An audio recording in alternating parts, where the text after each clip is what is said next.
Magandang umaga po sa bawat isa sa atin at manatili po tayong nakatayo at hayaan yung basahin ko po sa inyong harapan ang sinasabi sa unang Kronika, kabanatang 23 at talatang 29. Sabi po dito, umawit ka kay Yahweh, buong sanlibutan. Ipahayag araw-araw, bigay niyang kaligtasan. Ipahayag sa mga bansa, kanyang kalwalhatian. Sabihin sa mga tao, gawa niyang makapangyarihan. Si Yahweh ay dakila at karapat-dapat papurihan. Siya ay higit sa mga Diyos ng buong sanlibutan. Ang Diyos ng mga bansa ay mga Diyos-Diyosan lamang. Ngunit si Yahweh ang lumikha ng buong kalangitan. Kanya ang kalwalhatian at karangalan, lakas at kagalakan nasa kanyang tahanan. Si Yahweh ay purihin ng lahat ng mga bansa. Dapat siyang kilalanin na marangal at dakila. Kilalanin ng lahat, maluwalhati niyang pangalan. Bawat isa'y lumapit at siya ay handugan. Sambahin si Yahweh sa diwa ng kabanalan. Tayo po ay manalangin. Dakilang Diyos, Ama namin sa langit. Muli, maraming salamat po sa araw na ito na muli kami, Panginoon, ay sasamba sa iyong dakilang pangalan. Salamat po sa mga pagpapala na lagi mong binibigay sa amin. Salamat po sa mga taong nandito ngayon at pinili nila ang sambahin ka sa Espiritu at sa katotohanan. Dahil yun naman po ang nais mo na pagsamba na nakalulugod sa iyo, Panginoon. Patawarin niyo po kami sa mga panahon na mas naituon namin ang aming mga puso't isipan sa mga bagay na walang kabuluhan, sa mga pagpapala mo na minsan iba ang pinasasalamatan. Patawad po, Panginoon. Linisin mo po kami sa aming mga pagkakamali, sa aming mga kasalanan. Nawa patuloy po kayong mangusap sa puso namin, Panginoon, na lagi kang pasalamatan, kilalanin ang mga kabutihang ginagawa mo sa amin at hindi pasalamatan ng iba, Panginoon. Salamat po dahil minsan kahit hindi kami karapat-dapat, nariyan ang mga pagpapala mo sa amin, ang paglilinis mo, ang pagpapatawad mo sa amin, Panginoon. Salamat sa mga bagay na minsan hindi namin hinihingi, ngunit alam mong kailangan namin ay pinagkakaloob mo, Panginoon. Salamat po doon. At nawa ay huwag pumaligaw ang aming mga pananampalataya, Panginoon, kundi sa Espiritu at katotohanan lamang kami manampalataya. At sa araw na ito, Panginoon, nawa maging kalugod-lugod sa iyo ang aming mga pagsamba, ang aming mga handog, mga awitin, at maging ang aming mga sarili, Panginoon. Linisin mo kami at hayaan niyo po na ang mensahe na dadalhin sa amin ngayon ng iyong abang lingkod ay tunay na maging liwanag at ilaw sa aming dadaanan sa araw-araw. Pinupuri ka namin, pinasasalamatan namin, ikaw nawa ang marinig namin sa umagang ito. Purihin ka, O Diyos. Ito po ang aming samot dalangin sa tanging pangalan lamang ng iyong anak na si Jesus. Amen.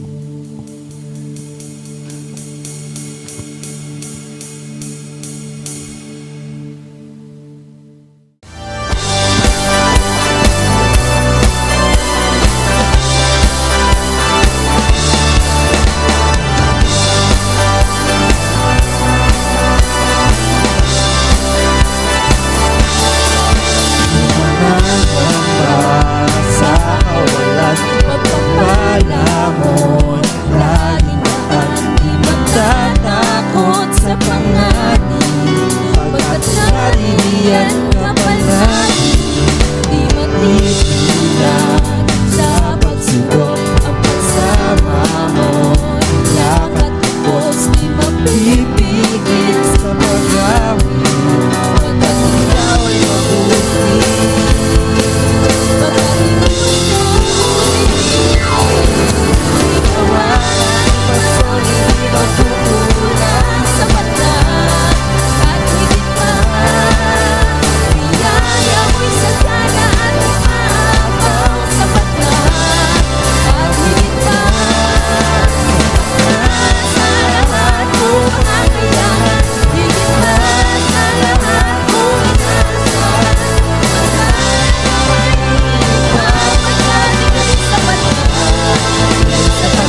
higit pa. Biyaya mo'y sagana at umaapaw, sapat na. At higit pa, sapat na sa lahat kong pangangailangan. Higit pa sa lahat kong inaasahan. Wala nang magiging mapagkat ika'y sapat na. Ika'y sapat na. Ikaw ang aking pastor at di magkukulang. Sapat na. At higit pa, biyaya mo sa gana at umaapaw. Sapat na. At higit pa, sapat na sa lahat kong pangangailangan.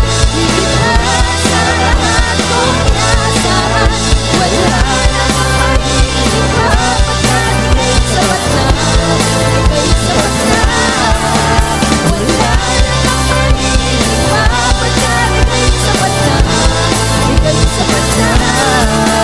Wala nang magiging mapagkat ika'y sapat na. Ika'y sapat na. At higit pa.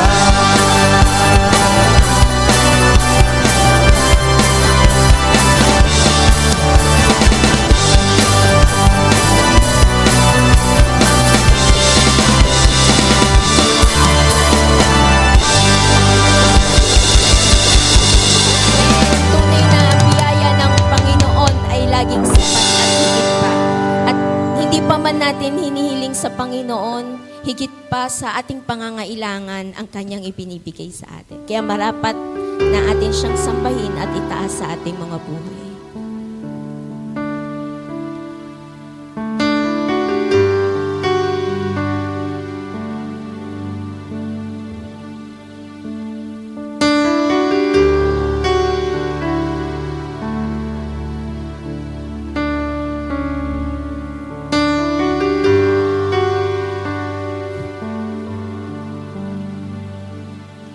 Higit sa aking kailangan,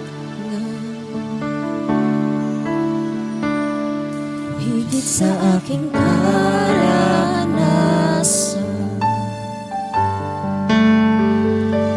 higit sa aking isipin, ang kaya mong gawin, higit sa aking kalakasan.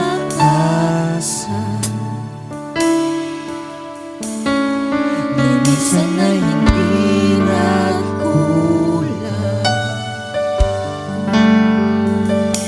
higit sa aking isipin, ang kaya mong gawin.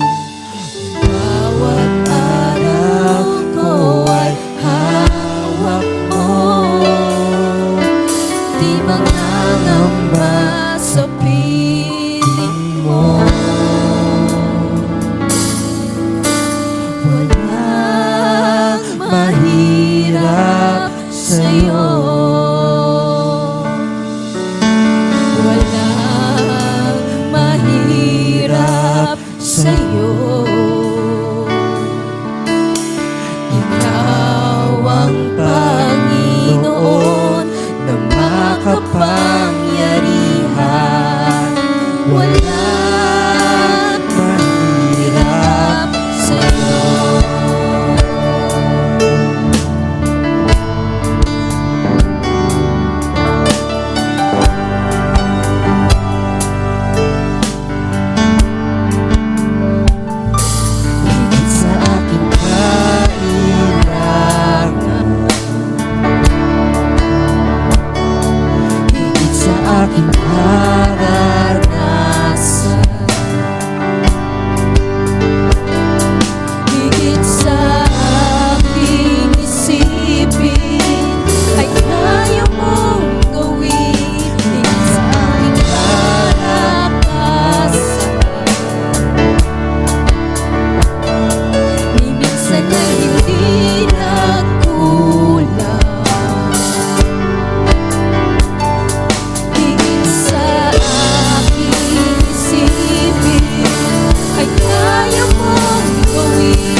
di mangangamba sa piling mo.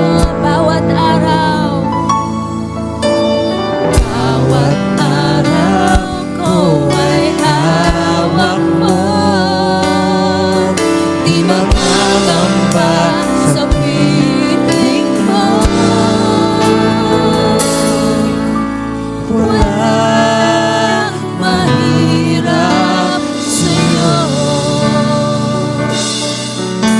Walang mahirap sa'yo. Ikaw ang Panginoon na makapangyarihan. Walang mahirap sa'yo.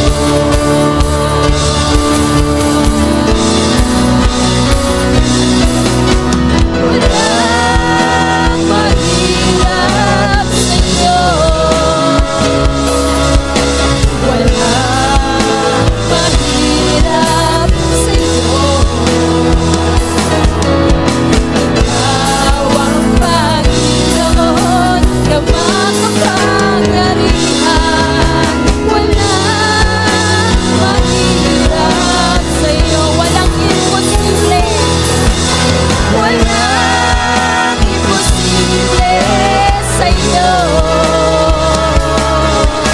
Walang imposible sa'yo. Ikaw ang Panginoon na makapangyarihan. Walang imposible sa'yo. Ikaw ang Panginoon na makapangyarihan. Walang imposible. Walang imposible. Walang imposible sa'yo.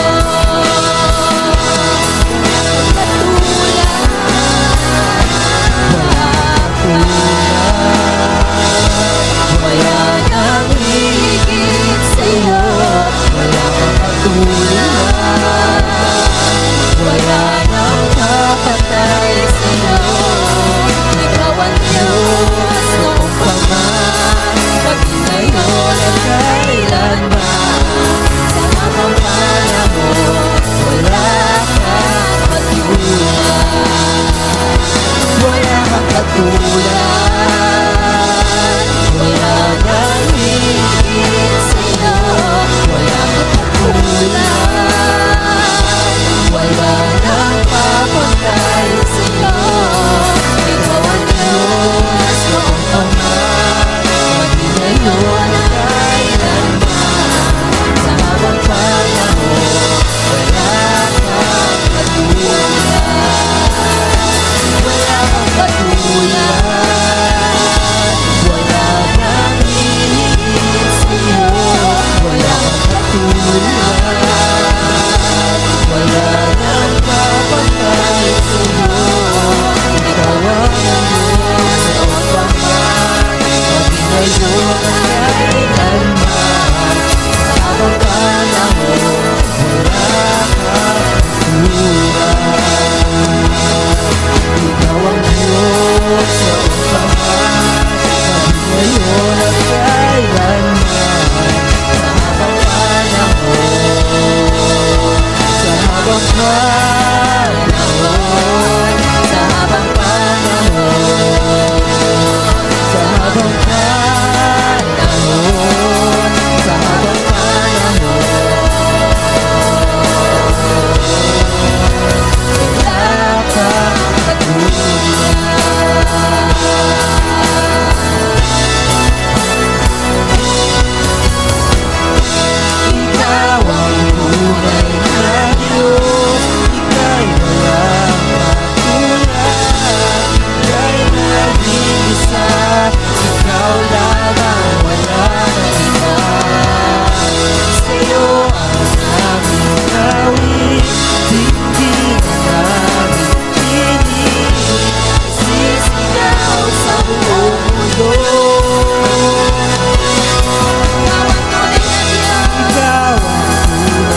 Sisigaw sa buong mundo, sisigaw sa buong mundo, sisigaw sa buong mundo.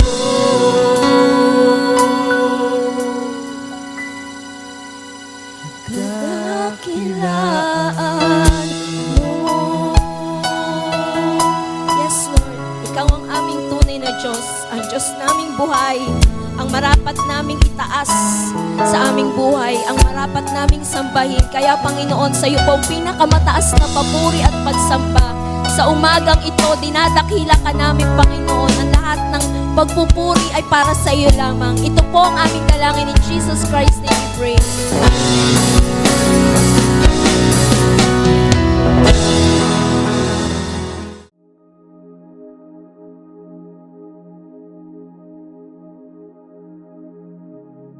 So, tayo po ay tumatalakay sa isang series na Courageous.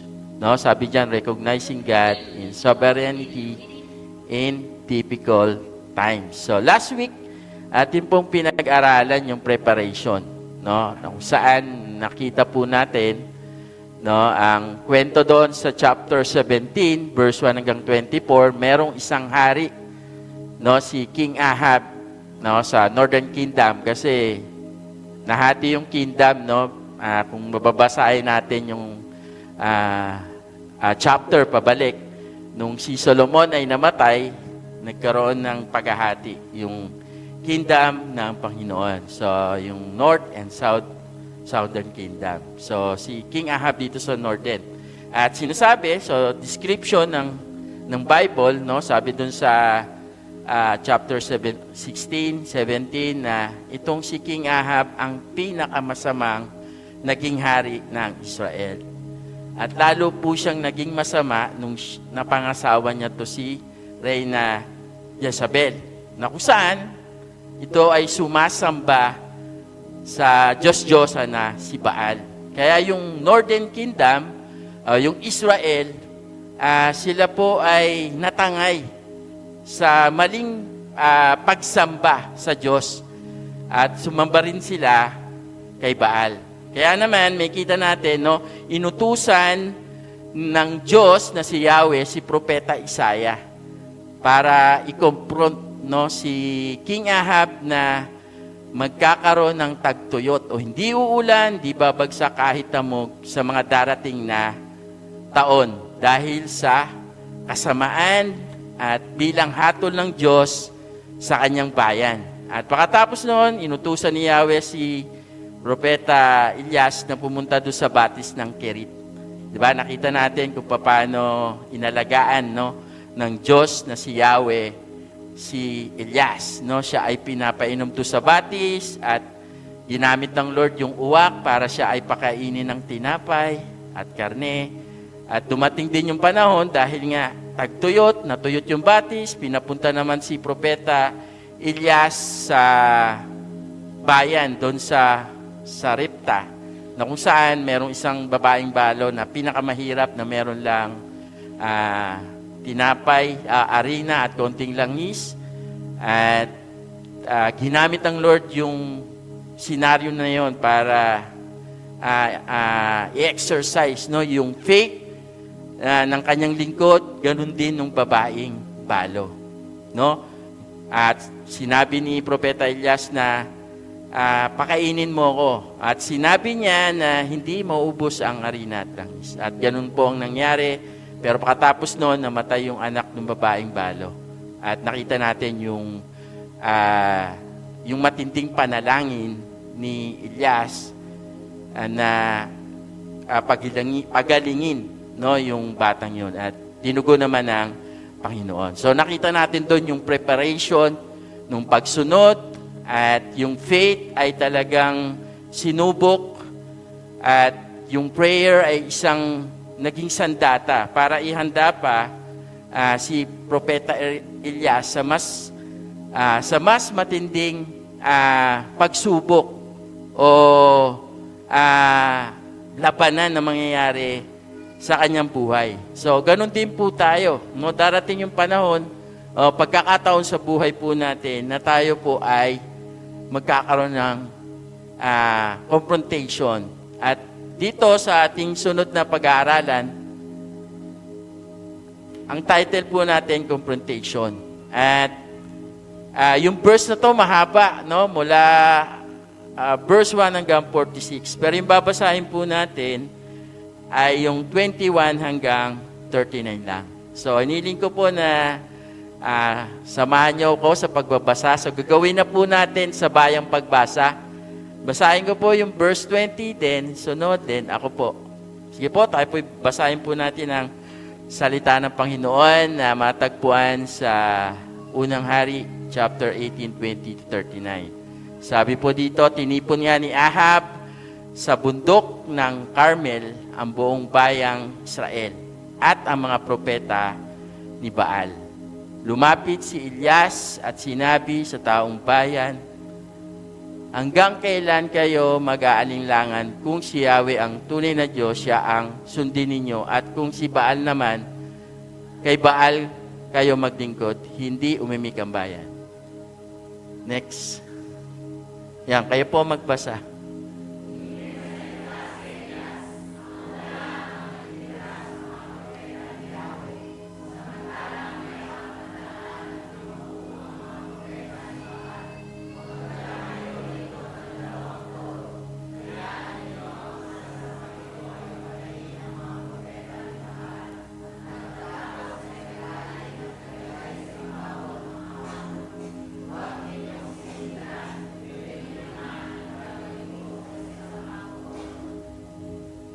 Next. Pagkatapos, tawagin ninyo ang inyong Diyos at tatawagin ko naman si Yahweh, ang Diyos na tumugon sa pamamagitan ng apoy, ang siyang tunay na Diyos. At sumagot ang bayan, sang-ayon kami. Verse 25, sinabi naman ni Elias, pamamagitan ng propeta ni Baal, sapagkat kayo ang marami, pumili na kayo ng isang toro at ihanda ninyo. Pagkatapos, tawagin ninyo ang inyong Diyos, higit, ngunit huwag ninyong sisindihan ang apoy.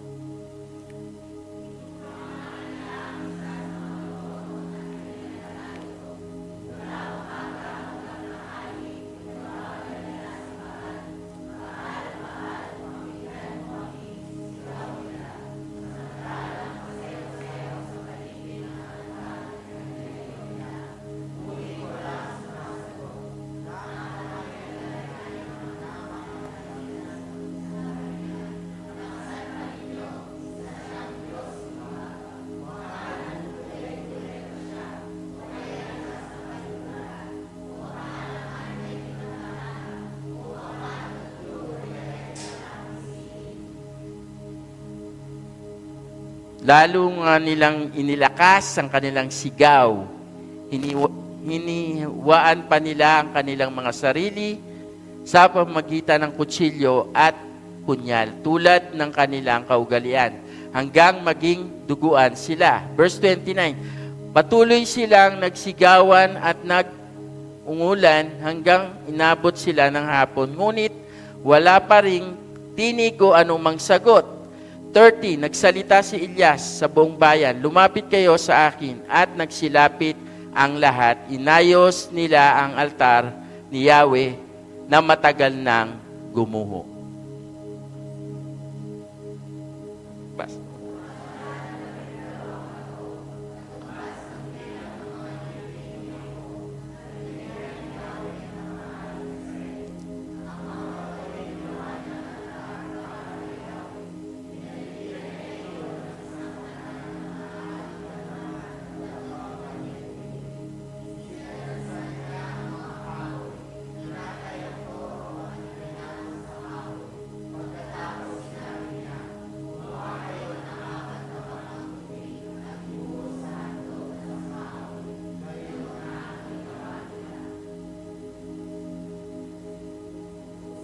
Binuhusan pa ninyo, sabi ni Elias, at binuhusan nila. Isa pang buhos, utos ni Elias. 3 beses nga nilang binuhusan ang handog hanggang sa umagos ang tubig sa paligid ng altar at umapaw sa kanal. Nang ikatlo ng hapon, na siyang oras ng paghahandog, tumayo si Elias sa harap ng altar at nanalangin, Yahweh, Diyos ni Abraham, Isaac at Jacob, patunayan po ninyo ngayon na talagang kayo ang Diyos ng Israel. At ako ay inyong lingkod na ginawa ko ang aking lahat ng ito sapagkat ito ang inyong utos.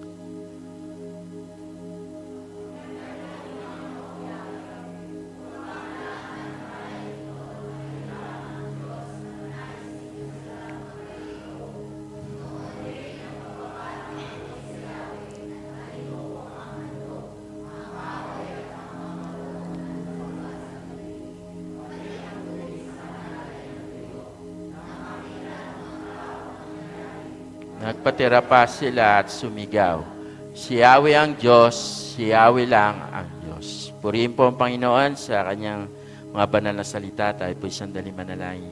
O Diyos, dakila sa lahat, aming Panginoong Yesus, patuloy po aming lumalapit sa iyong banal na presensya sa oras na ito. Patuloy mo pong pakalinisin ang bawat isa sa mga kasalanan na aming pong nagawa, sa mga bagay na hindi po kalugod-lugod sa iyong harapan. Ikaw po ang manguna at magsalita sa magitan ng iyong lingkod, ang iyong banal na Espiritu kumilos sa bawat isa sa amin. Ito po ang aming dalangin sa pangalan ni Jesus. Amen. So, yung story na yan, nangyari po, start po sa verse 1 at natapos po yan hanggang verse 46. At yung buod po ng story, 3 taon ngang nagkaroon ng tagtuyot sa Israel at inutusan ulit ni Yahweh ang ating si Propeta Elias na humarap muli kay Haring Ahab. At doon sinabi niya magpapadala na siya ng ulan. At nakita ni Elias yung isang lingkod si Obadias na may takot sa Diyos at itong si Obadias ay nagligtas doon sa 100 propeta ng Panginoon na nais ipapatay ni Reyna Jezabel. So, nagkita si Elias at si Haring Ahab at sinabi niya na hindi siya ang sanhi ng kapahamakan ng Israel. Kasi sinasabi ni Ahab na si Propeta Elias ang dahilan ng tagtuyot. Pero sinabi ni Propeta Elias na ikaw, dahil yung pamilya mo ang nanguna sa pagsamba kay Baal at dahil doon, yung buong Israel ay sumamba kay Baal. Kaya nagkaroon po ng confrontation si Propeta Elias at si Haring Ahab at hinamon ni Elias si Ahab. Kasama po yung 450 na propeta ni Baal at sila po ay magtutunggali doon sa bundok ng Carmelo. At ang Diyos, at may kita natin doon sa binasa natin, na ang Panginoon, ang ating Diyos na buhay, na si Yahweh, ang ating Panginoon, ang siyang nanalo sa tunggali. At may kita natin kung sino talaga yung tunay na Diyos na dapat sambahin. Sa umagang ito, tignan natin, ano ba yung dapat nating ihanda kapag tayo bilang anak ng Panginoon ay darating sa isang confrontation. So, una, sabi po dyan, confrontation sa ating decision. So, mahalaga po yung ating decision na ginagawa sa ating buhay.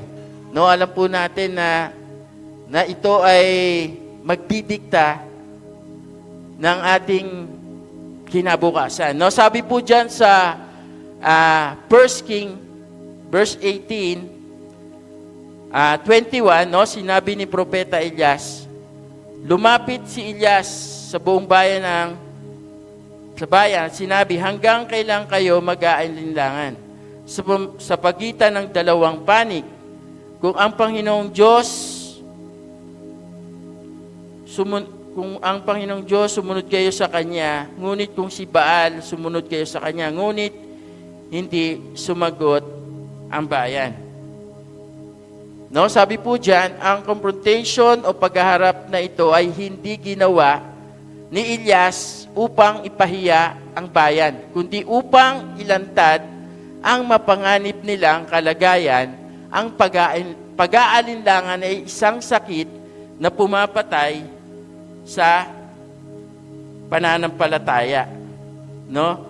At may kita natin dyan, merong double-minded yung mga Israelita sa pagsamba sa Diyos. No? Sumasamba sila sa Panginoon, pero sumasamba din sila kay Baal. Merong spiritual crisis na nangyari sa panahon na yan.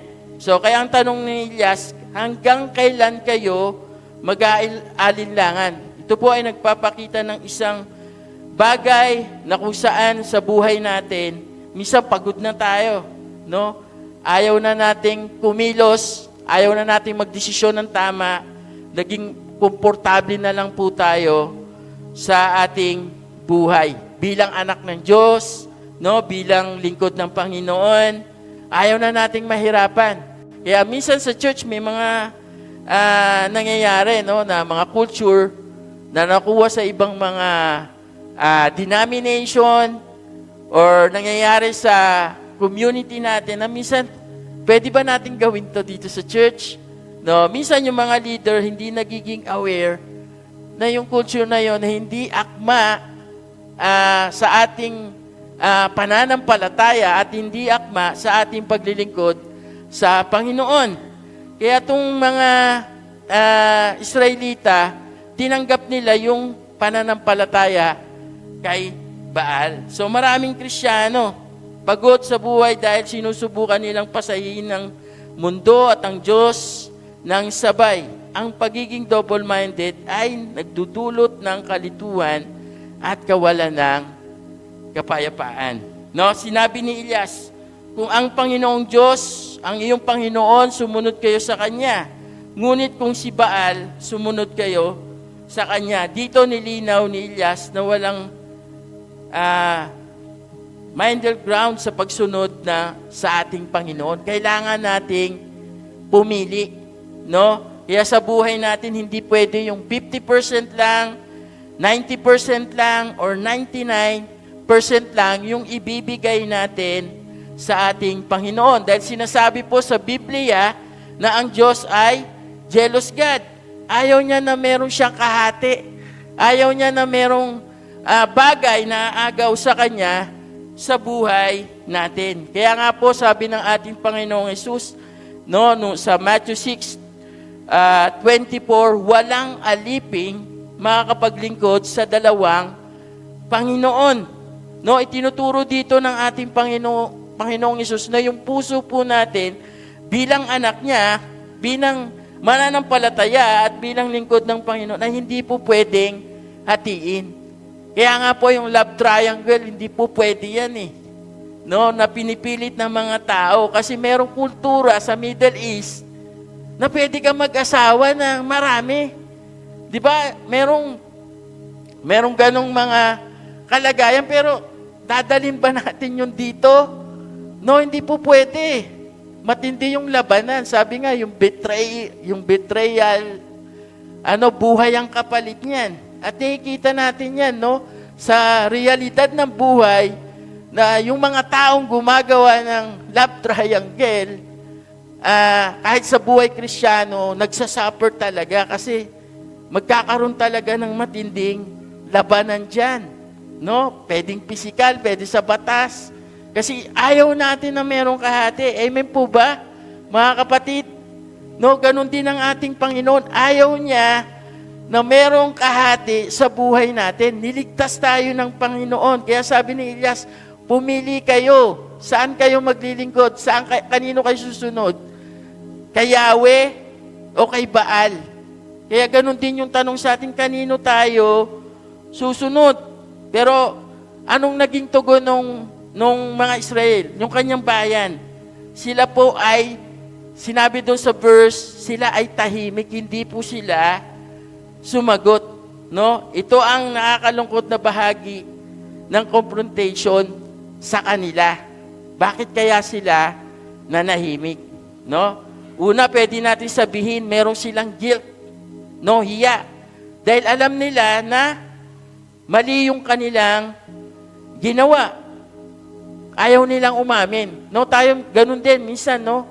Meron tayong guilt. No, sa pagdidesisyon natin, pinili natin yung mundo kaysa sa ating Panginoon, nahihiya tayo. Ayaw nating aminin. No, pwede din sabihin natin na sila ay takot. No, takot sila kay Aring Ahab at Reyna Jezabel.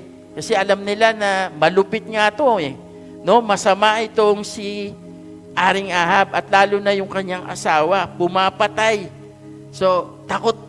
No, kaya ang ginawa nila, dalawa na lang. Sasamba tayo kay Yahweh, sasamba tayo kay Baal.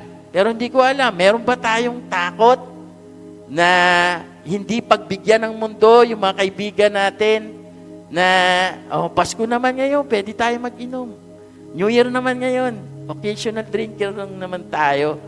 No, papatawarin naman tayo ng Panginoon. Pwede po ba yun? No, alam natin yung bunga ng kasalanan sa buhay natin. Kapag sinimulan po natin gawin yan, diyan nagsisimulang masira yung ating relasyon sa ating Panginoon. Unti-unti po tayong lumalayo sa Kanya nang hindi natin namamalayan. So, yung iba naman, walang pakailam, no? Kasi nga gusto nila komportable. Bakit ko ba papahirapan yung sarili ko? Kung saan yung marami, doon na lang ako. Ba't ko pahirapan yung sarili ko? No? Kasi pag konti, minsan, hindi totoo yan. Mas maganda yung nandun ka sa karamihan. No? Tayo ay tinuturuan ng Panginoon na tayo ay tumayo sa katotohanan na itinuturo niya sa atin bilang mga lingkod ng Panginoon. No? Kapag tayo po ay kinakausap ng Diyos tungkol sa ating mga desisyon, sumasagot ba tayo ng may pagsisisi? O nananatili tayong tahimik habang patuloy na gumagawa ng mali? No? Sino po yung susundin natin? No? Dapat sundin po natin yung ating Panginoon.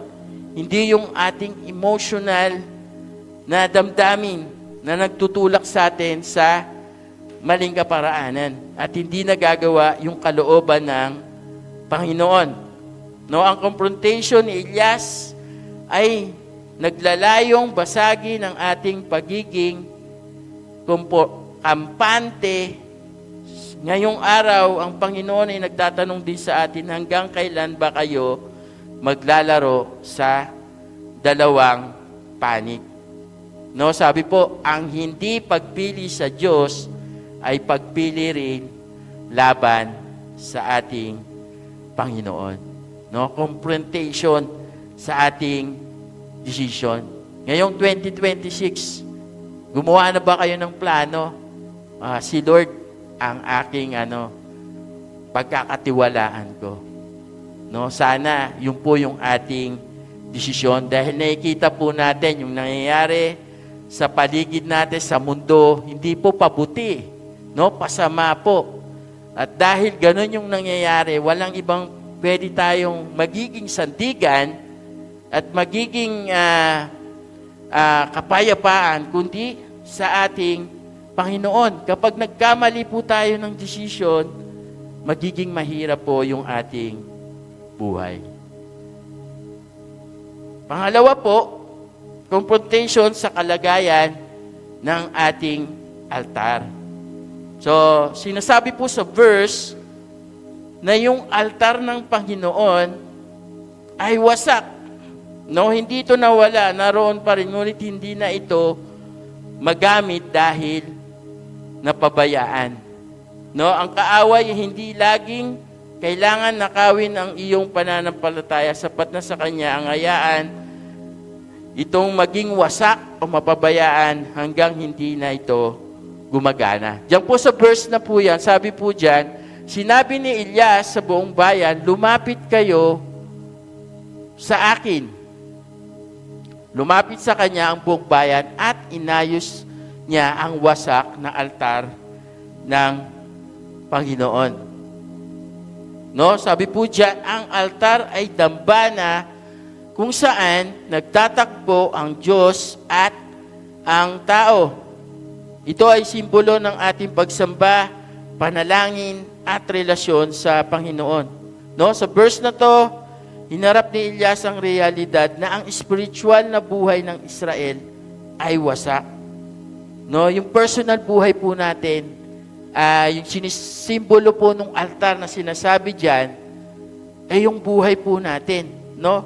Yung buhay natin sa Panginoon, no? Yung spiritual life po natin, yung prayer life natin, no? Yung relationship natin sa ating Panginoon, no? Yung spiritual life ng mga Israelita wasak. No? Kasi nga sila ay gumawa ng isang napakalaking kasalanan, no? Isang karumal-dumal na kasalanan. Sumasamba sila sa huwad na Diyos, katulad ng celebration na meron tayo ngayon sa Pinas, no? Na sabi ko nga, talagang totoong bulag, maraming taong bulag sa pananampalataya sa Diyos.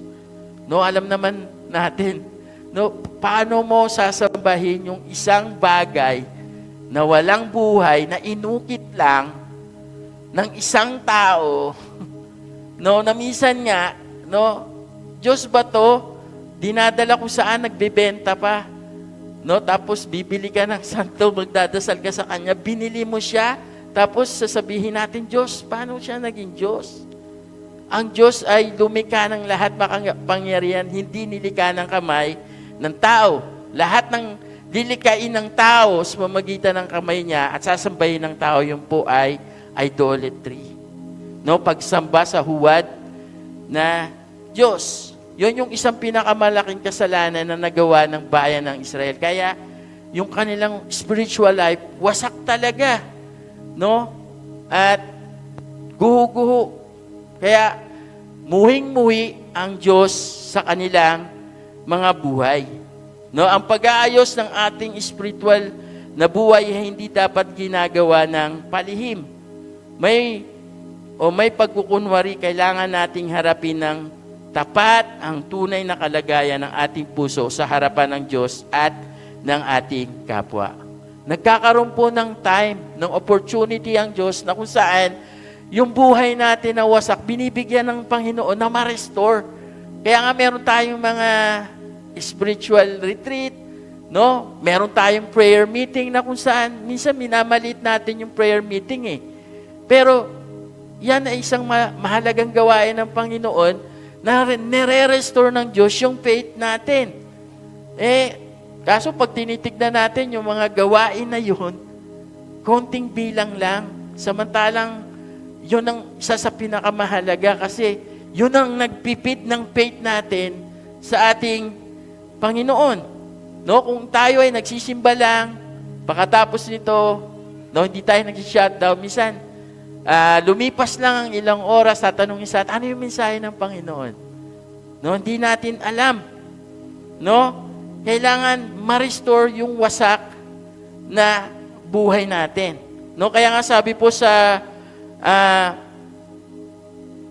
Romans chapter 12, verse 1, kaya nga mga kapatid, alang-alang sa kahabagan ng Diyos, hinihiling ko sa inyo na ihandog ninyo ang inyong katawan bilang handog na buhay, banal at kalugod-lugod sa Diyos. Ito ang inyong makatwirang pagsamba sa Panginoon.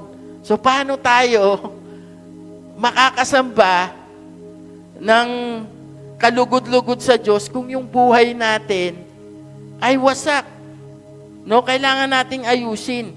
No, maraming Kristiyano humihiling ng pagpapala, ng himala, ng revival, pero hindi naman natin na naayos yung relasyon natin sa Kanya, yung ating pagsunod sa ating Panginoon. Ang pagsagot ng Diyos ay laging kasunod ng ating pagsunod at pagsasaayos ng ating buhay. No? Paano ba ayusin yung ating sirang altar, yung ating buhay? No, kailangan natin meron pong repentance. No? At yung mga kasalanan na alam natin malito sa harapan ng Panginoon, kailangan po nating pagsisihan.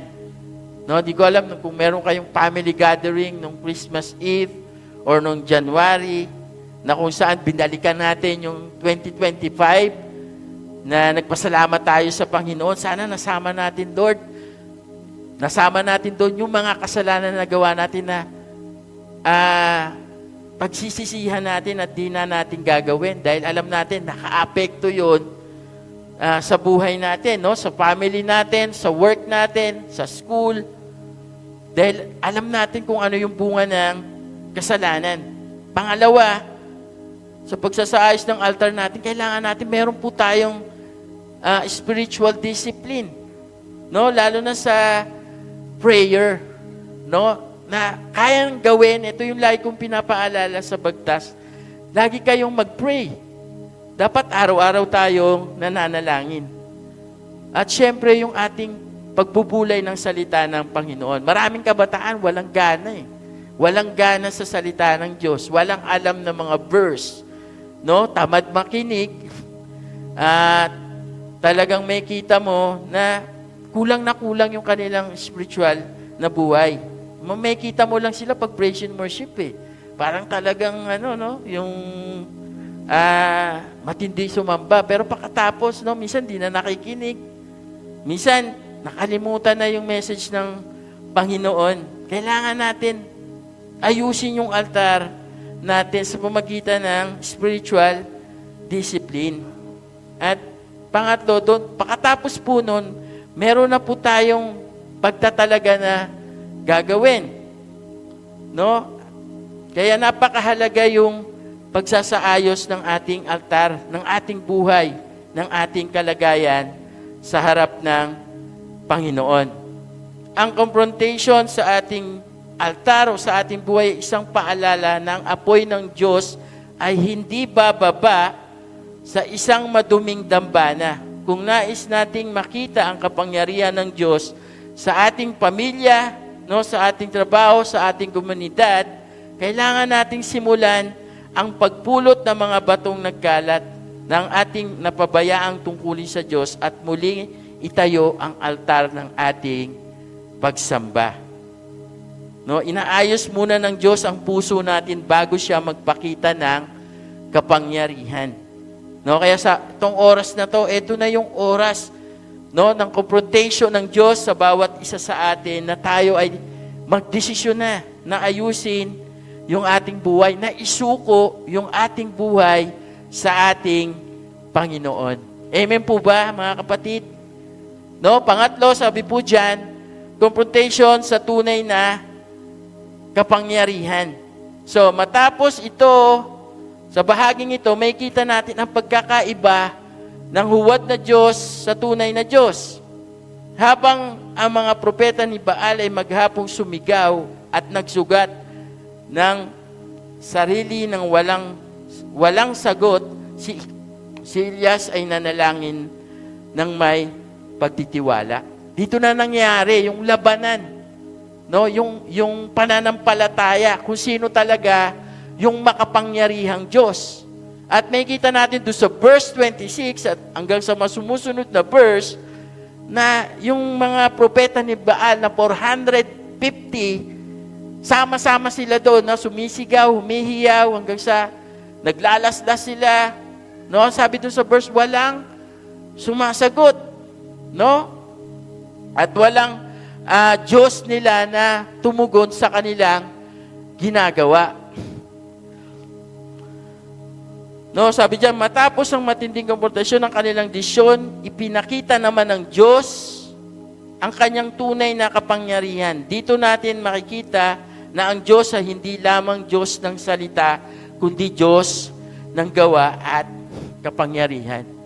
Alam natin ang kapangyarihan ng Panginoon, yung kanyang sovereignty. Hindi malilimitahan ang ating Panginoon. Doon sa verse 37 to 38,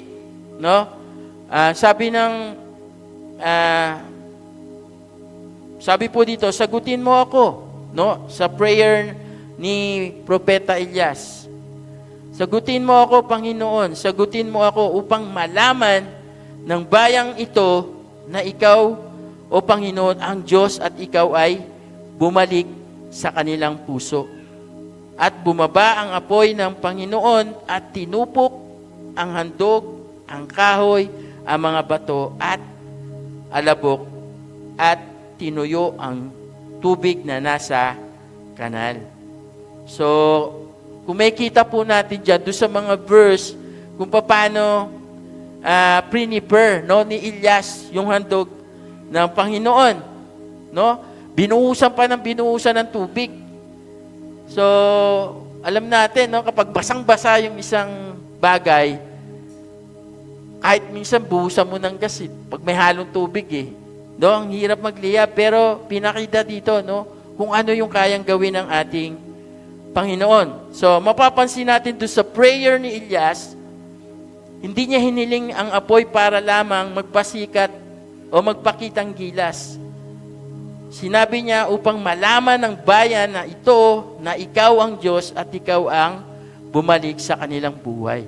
So, yun din yung nais ng Panginoon. Yung kapangyarihan, yung miracles na nangyari sa buhay natin dahil sa pagkilos ng Panginoon, ito yung malaman natin na ang Diyos ay makapangyarihan at upang sa buhay natin, sa puso natin, siya yung maghahari. Minsan, ang dami ng ginawa ng himala ng ating Panginoon. Naranasan natin yung kapangyarihan, lalo na yung nagbago yung buhay natin. Pero minsan, bakit ganon?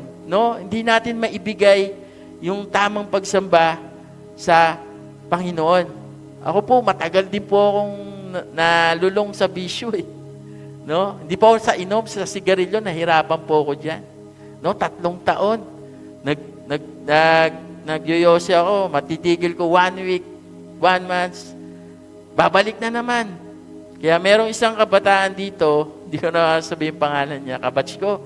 Sabi niya sa akin, Joseph, paano mo natigil yung paninigarilyo mo? Kasi ganun din siya Sabi ko, nag-pray. Kasi dumating na ako dun sa punto na yung pinipilit ko yung sarili ko na hindi na manigarilyo, mas lalo akong natitempt na magsigarilyo. Pero nung sinuko ko na sa Panginoon, nakita ko yung pagkilos ng Diyos. Unti-unti talagang nawala na yung aking desire na manigarilyo. Katulad din po yan ng pag-iinom.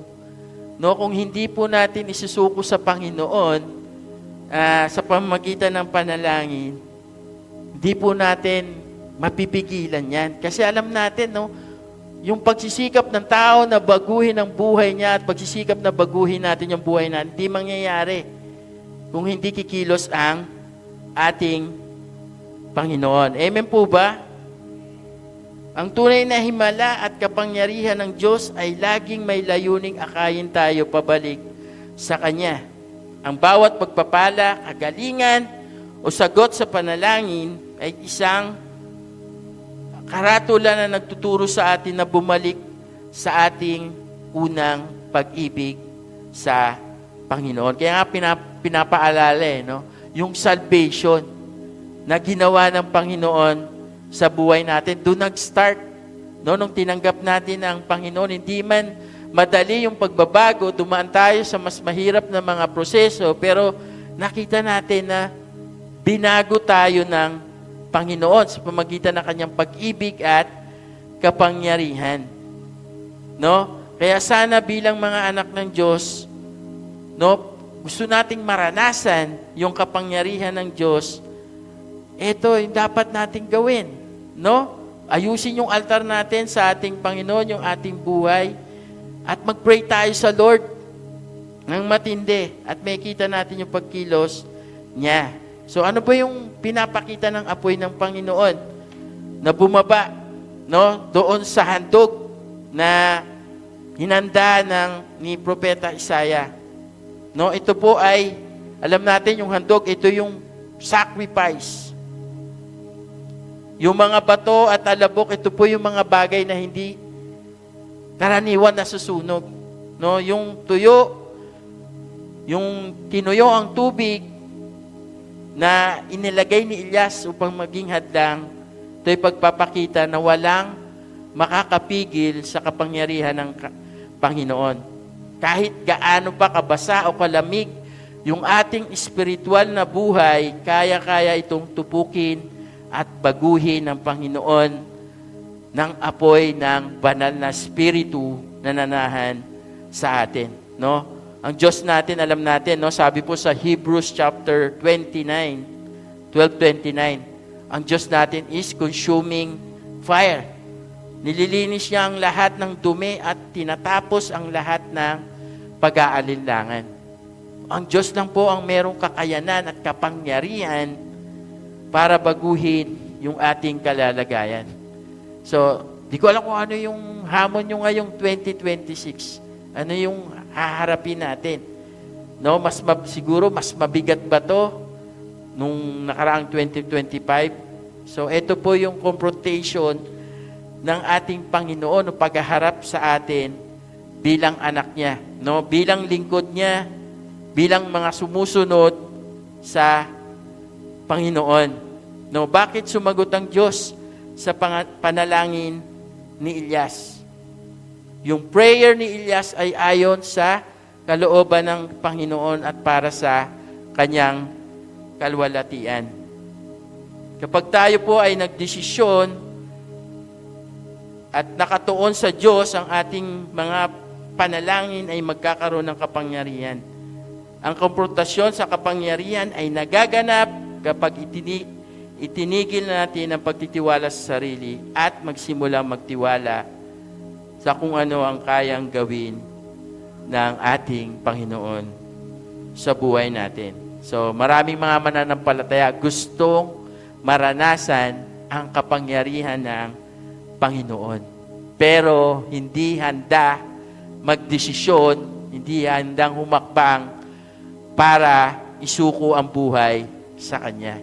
So kung gusto po talaga nating maranasan yung pagbabago sa buhay natin, isuko po natin yung buhay natin sa Kanya. Para makita natin, totoo, no? Na ang Diyos ay makapangyarihan sa lahat.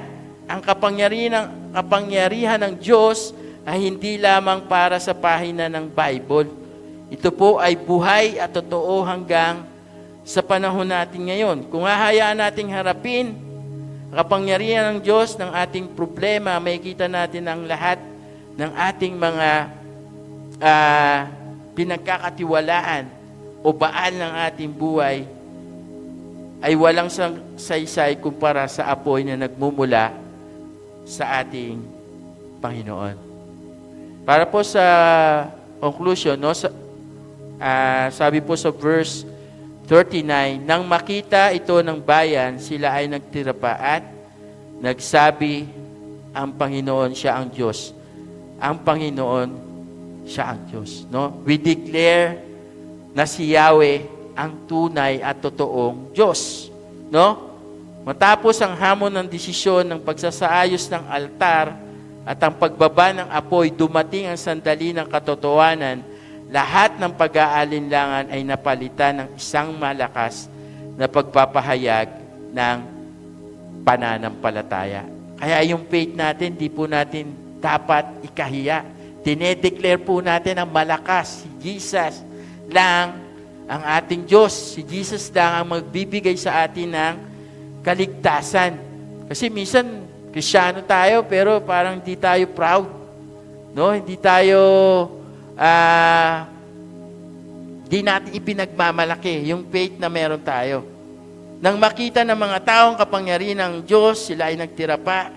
Ang pagtitira pa ay tanda ng lubos na pagsuko at pagkilala na sila ay nagkasala at ang Diyos ay banal. No? Kaya sa umagang ito, sa oras na ito, mga kapatid, we declare, no, kung sino ang Diyos sa ating buhay. No, darating talaga sa buhay po natin, magkakaroon po tayo ng confrontation sa iba't ibang sitwasyon ng ating buhay. Pero kung tayo ay sumuko na, inayos natin yung ating buhay sa Kanya, hindi po tayo mangangamba. Meron po tayong security dahil kasama po natin ang ating Panginoon. Amen po ba? Ang Diyos po natin ay makapangyarihan sa lahat at wala na pong hihigit pa sa Kanya.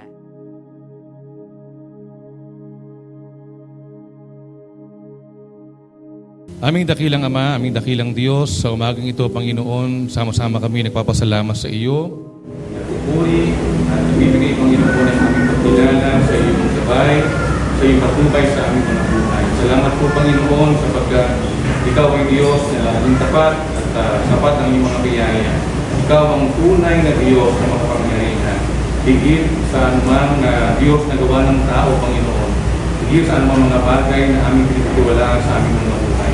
Maraming salamat, Panginoon, ngayong umaga sa iyong pagpapaalala sa amin, Panginoon, ng iyong kabutihan, ng iyong katapatan. Salamat po, Panginoon, dahil iyo pong pinaalala sa amin ang kahalagahan, Panginoon, ng aming pagtitiwala sa iyo, na aming makapangyarihan at tunay na Diyos ng aming mga buhay. Dalangin namin, Panginoon, na ikaw po ang mag-ingat sa bawat isa, sa aming pong paghiwa-hiwalay pauwi patungo sa aming mga tahanan.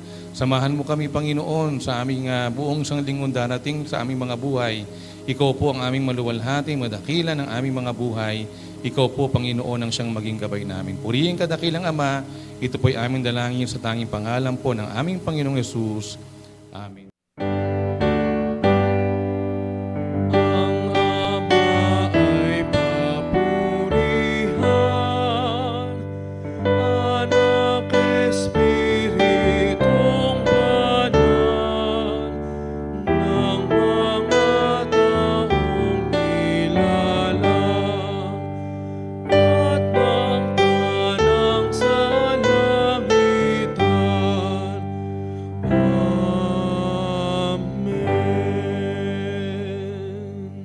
Mga pinakamamahal, naway sumaating lahat ang pagpapala ng Panginoon Kristo, ang walang hanggang pag-ibig ng Diyos Ama, ang pag-iibig at kaaliwan, buhay sa banal na Espiritu mulang ipagpasawalang hanggan.